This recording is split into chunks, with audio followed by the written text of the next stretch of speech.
อเดี๋ยวนี้เป็นจังไดตีลงมาได้บ่มันก็พยายามที่จะตีลงมาแล้วเนาะแต่มีแนวโน้มก็คือมันจะ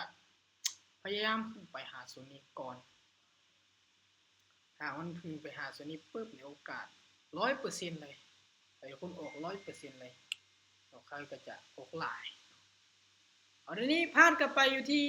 $30ตัวนี้จะเป็นวิธีการเดินเงินไปนำแล้วก็พอร์ตการลงทุนกำไรไปนำกำไรต้องการอยู่50ครับ10เดี๋ยวนี้โอ้ซื้อขึ้นบายนะบายขึ้นเด้อทุกคนนะบายขึ้นได้เดี๋ยวนี้บายขึ้นทั้งที่ตลาดมันมีพยายามลงมาแต่เฮาเบิ่งแนวโน้มจากอดีตนี้มันลงมาบ่ได้แล้วมันมีการรีเช็คไซด์แบบนี้เนาะมาลุ้นเบิ่งเนาะก็มีพลาดแน่ได้แน่กันปะปนกันไปเนาะเราเน้นที่การบริหารเงินเอาเนาะสบายดีทุกคนที่เข้ามาได้สบายดีเด้อสบายดีอาจารย์สบายดีสบายดีเช่นกันโอ้40ปลายคนนี่กะเริ่มเข้ามาโอ้มันเริ่มพยายามดีดขึ้นไปได้ดีดไปบ่ได้โอเคบ่เป็นหยังเนาะเอากับบริหารเงินไปอีก55เฮาเทรดเฮามีแผนแบบนี้เฮาเทรดบ่ย่านทุกคนบ่ย่านเฮาคูณเงินตามนี้บ่ย่านเลยค่อยกล้าการันตีทุกคนเทรดหากวินมาออเดอร์ที่3ที่4แม่นพอร์ตการลงทุนมีกำไรเติบโตเลยเพราะว่าทุกคนก็น่าจะเห็นไปเทรดหลายๆครั้งโอเคแล้วนี่ขอซื้อขึ้นนะบายขึ้นได้ตอนนี้จังไดยังจะลงอีกบ่เนาะเพราะว่ามันขึ้นไปไกลโซนละ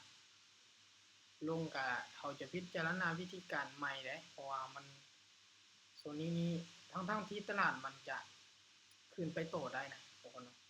มันจะขึ้นไปโตได้ทีนี้จะเป็นถึงวิธีการเดินเงินหลักการวิธีการเก็บกำไรของเฮาเนาะ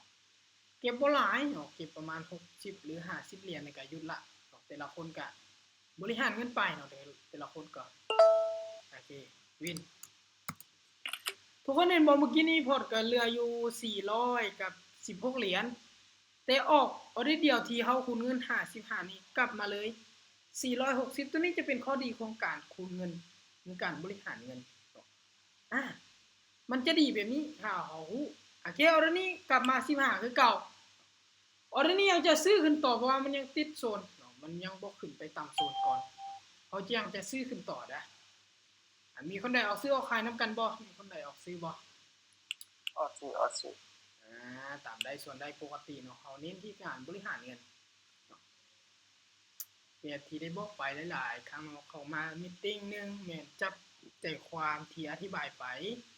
ว่าค่อยออกเพราะหยังสาเหตุหยังถึงออกและตัวที่2ก็คืออินดิเคเตอร์หรือเทคนิคส่วนตัวที่3คือวิธีการเดินเงินจะสำคัญคนใดที่รู้วิธีการเดินเงินมีโอกาสนี้จะได้นี่ก็สูงพอสมควรให้บอกเขาเสียเขาก็บริหารไปต่อเนาะ30เหรียญไปตามวิธีการตัวนี้เขาได้กำไรมาประมาณ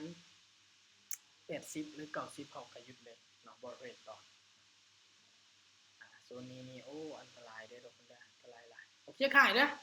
เซลเนาะขายลงมาเลยอันตรายหลายเนาะเพราะว่าอย่างมันจึงอันตรายโซนนี้สิ่งที่อันตรายในโซนนี้ก็คือมันติดโซนนี้เฮามาเบิ่งนำกันเห็นบ่ในโซนนี้มันได้ติดอยู่3โซน3โซนด้วยกันที่มันติดอยู่การบ่ได้ย้ำว่ามันจะเป๊ะๆทุกๆรอบในบางครั้งที่ตลาดมันสวิงเข้าก็อาจจะบ่เข้ากับบทเรียนก็คือจุดนี้ที่มันตรงลืมเบิ่งอดีตมันเห็น2เขียว2แดงเนาะมันตรงแบบนี้เห็นบ่ตัวนี้มันจะตรงกับวิธีการที่เฮาจะวิเคราะห์ได้ตอนในจุดที่ตลาดมีการขึ้นไปตามโซนเก่าเนาะโซนเก่านี่สำคัญได้ทุกคนได้เห็นว่ามันขึ้นไปตามโซนนี้ปึ๊บในฐานในอดีตอยู่3-4โซนเนาะ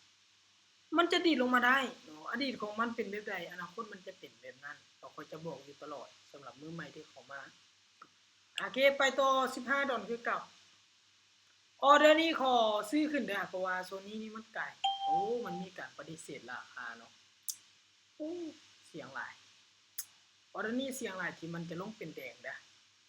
ว่าเมื่อกี้นี่ขึ้นไปฮอดโซนนี้แล้วหากว่ามันขึ้นไปใกล้กับเส้นที่ไว้ตีไว้นี้เนาะเส้นตัวนี้ทุกคนเดี๋ยวจะเพิ่มใหญ่ขึ้นคันมันขึ้นไปต่ำโซนนี้เนาะมันใกล้กับโซนนี้หลายมันจะพยายามขึ้นไปหาก็คือโซนนี้อีกก็คือส่วนเทิงนี้แต่มันจะขึ้นไปหา เพราะฉะนั้นก็เลยเลือกออกบ่ายของบริหารนี้ไปเนาะเวลาที่ว่าทุบโตลงมาส่วนท้ายๆก็บ่เป็นหยังเอาการเน้นที่เอาบริหารเงินตอนนี้ก็ไปอยู่30คือเก่าพาด15ไป30ก็ตามบทเรียนตามวิธีการของเฮาโอ้โซนนี้นี่อันตรายหลายเด้ออันตรายหลายคนใดที่บ่กล้าออกแม่นบ่อยากให้ออกนะตอนนี้ค่อยจะขอออกฝากซื้อขึ้นเด้อขอซื้อขึ้นบ่ายขึ้นบ่ายขึ้นเพราะว่ามันมีการกดราคาในบริเวณที่มันเคยเกิดในอดีตเคยเกิดในอดีตจุดใดที่มันเกิดในอดีตก็คือจุดนี้คุณสามารถสังเกตได้เลยอดีตที่มันเคยเกิดนี่มันจะเกิดอีกเนาะแต่ก็เบิ่งว่าโซนนั้นตลาดมันสวิงบ่เนาะมาเบิ่งโซนนี้และเบิ่งอินดิเคเตอร์ของเฮาไปนำเนาะมันได้ลงมาไกลโซนนี้ละโอ้อย่าดีดลูกอย่าดีดลงมานิ่งไว้ก่อน1โอเคสวยเนาะวินถือว่าณปัจจุบันนี้เฮามีกำไรอยู่ที่โอ้ก็เกือบเข้า60ปลายแล้วเด้เดี๋ยวจะออกไปอยู่10ดอนเนาะ10ดอนให้มันได้5.5ให้มันได้อยู่ประมาณ500เต็มๆเลยเอาก็หยุดเลยเขียวนี้ขายเด้อหาออเดอร์สุดท้ายถ้าว่าวิน